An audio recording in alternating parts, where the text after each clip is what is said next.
Hi, my name is Jamie Bunting, and today I'll be talking to you about the theorist John Watson and his main contributions to behaviorism. And he also had a major contribution of developing psychology into a creditable field of study.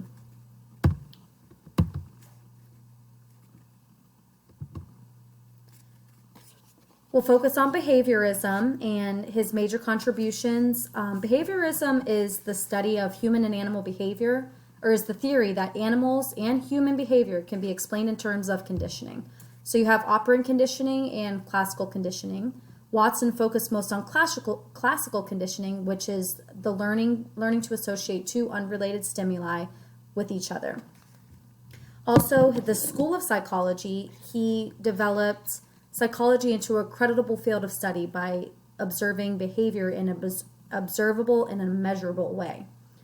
And he had two famous experiments, the Albert experiment, which was on a 9-month-old infant, and the Kerplunk experiment, which was performed with rats. So let's get into it. Behaviorism, and what Watson believed was behavior can be studied in a methodical and recognizable manner with no considerations to internal mental states. This also includes consciousness. He wanted to move away from the idea that psychology is not the science of the mind. Rather, it's the science of behavior and studying observable and measurable behavior. And he thought that if psychology was to be a natural science and was going to be a creditable field of study, it must be observable and measurable, which behavior, he was able to do that, to accomplish those goals. So this is Ivan Pavlov's classical conditioning experiment with dogs, which I think we're all mostly familiar with. The unconditioned response of the dog is that the dog salivates when he sees food. The conditioning takes place when every time the dog sees food, a bell is rung. The conditioned response then is that the dog will salivate in response to the bell being rung without the food being present. Classical example of classical conditioning. You can take this a step further, which most behaviorists believe that behavior therapy technique is showing a conditioned stimulus, which is the rabbit. The child has a fear of rabbits and in response has a not a pleasurable response. Once an unconditioned stimuli of the plate of cookies is introduced to the child, he has an unconditioned response of pleasure. And as classical conditioning goes, when you pair these two unrelated stimuli with each other, the conditioned stimuli of the rabbit with the unconditioned stimulus of the cookie, the child will then have an unconditioned response of pleasure. And then he will no longer have the fear of rabbits over time, once this is repeated over and over. So this is also called behavior modification therapy, and it's proven to be successful. School of Psychology. So Watson's mission was to develop psychology into a creditable field of study.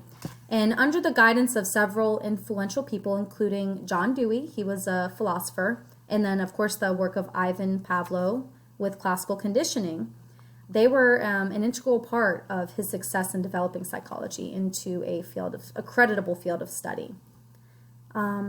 He pushed for psychology to no longer be considered the science of the mind. That was his main and big thing for him. Instead, he stated that psychology should focus on behavior of the individual, not on their consciousness. And he rejected this study of consciousness because he believed it only hindered the advancement of psychological theories. He thought you couldn't prove it. You can't prove the consciousness. Rather, you can prove and determine a measurable and observable response of behavior rather than consciousness.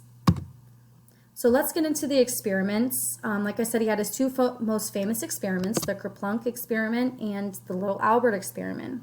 And most of his research was done on animal behavior, child rearing, and advertising. So let's start with the Little Albert experiment. So Little Albert was a 9-month-old infant, and this study was performed and conducted in 1920. As we go into the study, you will realize that this is a completely unethical study and it no longer would be experimented with because of the American Psychological Association's ethic code and legislation that has been passed to prevent such potentially harmful experiments due to the expected risks of the subject. However, Watson and Rayner, their aim or their goal was to condition a phobia in an emotionally stable child. Again, little Albert was a 9-month-old infant, and before the experiment, he was briefly exposed to a white rat, a rabbit, a dog, a monkey, and several different masks throughout the initial test, the baseline test. So for the experiment, they put him on a little mattress in a room, and he was allowed to play with the animals at this point.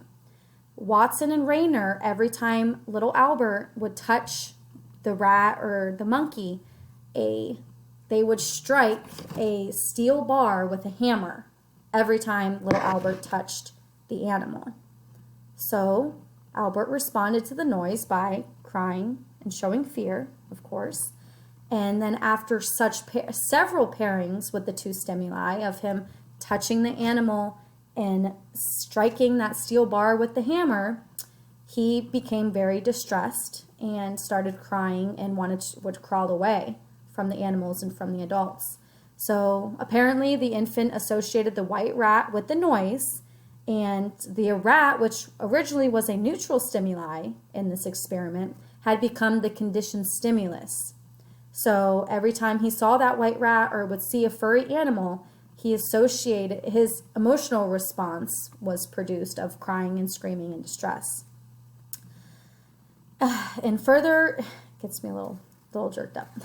But in further experiments, little Albert seemed to generalize his response of distress to the white rat and then to several other furry objects, such as the rabbit, the furry dog, and even a sealskin coat.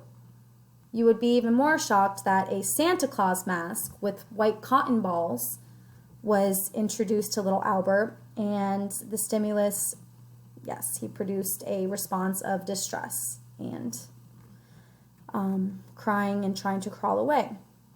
So, like I said, Watson's experiment had a lot of criticism and a lot of failings by modern standards today. But he did prove that humans can be conditioned similarly to dogs. So that was his ultimate conclusion to that experiment. So, a great image to go along with that. And now here's the Kerplunk experiment. This is a famous stimulus response experiment conducted on rats, which demonstrates the ability to turn voluntary motor responses into a conditioned response. So the Kerplunk experiment got its name after the sound that the rat made running into the end of the maze, okay? So the rats were trained to run in a straight alley-like maze for a food reward. And the reward of the food was located at the end of the alley. So Watson found that once the rat was well trained, it performed almost automatically on reflex.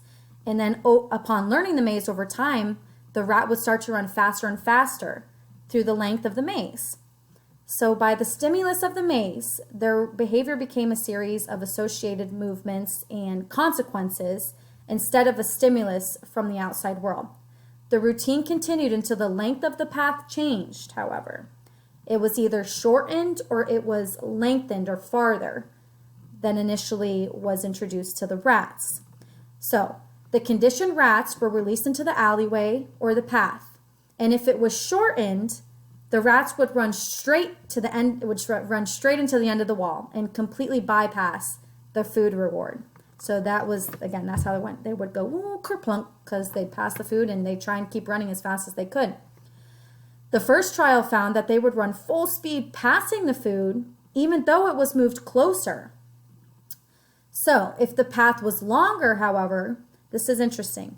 The rats would run as usual until they reached their customary distance, this distance at which the food reward would normally be there. And what they would do is they would pause and they would sniff around the area, even though they had not reached the end of the alley, where the food was always at the end of the alleyway. And often they would ignore the food and continue on, which is interesting. So initially, Watson believed that you could learn anything you wanted to know about human experience through the brute, he said. You could learn anything you want to know about testing animals because this is how you're going to find out through their behaviors, their measurable and observable behaviors, how humans will respond to situations and stimulus. So I hope you enjoyed this presentation. Please, if you have any other questions, feel free to comment in response to this video. I appreciate your feedback. I hope you enjoy. Thank you for listening. Bye-bye.